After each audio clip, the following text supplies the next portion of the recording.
Kembali saya meninjau rumah Pak, gaji sakit. saya Pak ditahan Pak Negara. Sudah 6 tahun Pak.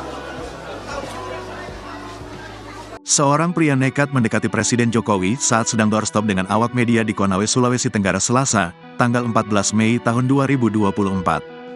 Dengan sigap, Pas Pampres pun langsung menghadang pria tersebut.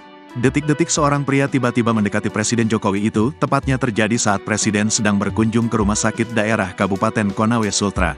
Terlihat Jokowi didampingi dari sisi kanan oleh Menkes Budi Gunadi Sadikin. Sementara dari sisi kiri, Jokowi didampingi oleh PJ Gubernur Sultra Andap Budi Revianto dan PJ Bupati Konawe Harmin Ramba. Tak lama saat proses wawancara berlangsung, seorang pria yang mengenakan batik coklat tiba-tiba mendekati Jokowi dari arah belakang. Gerak-gerik mencurigakan pria itu akhirnya diadang oleh Pas Pampres. Pas Pampres juga menarik pria itu ke belakang. Pria yang mencoba mendekati Jokowi itu pun akhirnya berteriak bahwa gajinya sudah 6 tahun ditahan oleh negara.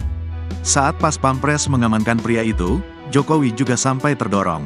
Namun Jokowi akhirnya kembali melanjutkan wawancara dengan awak media.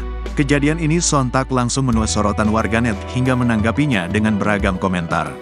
Namun sayangnya, hingga kini belum diketahui identitas dan bagaimana nasib pria tersebut usai diamankan pihak Pas Pampres. Kembali saya meninjau rumah Pak, gaji sakit. saya Pak ditahan Pak Negara. Sudah 6 tahun Pak.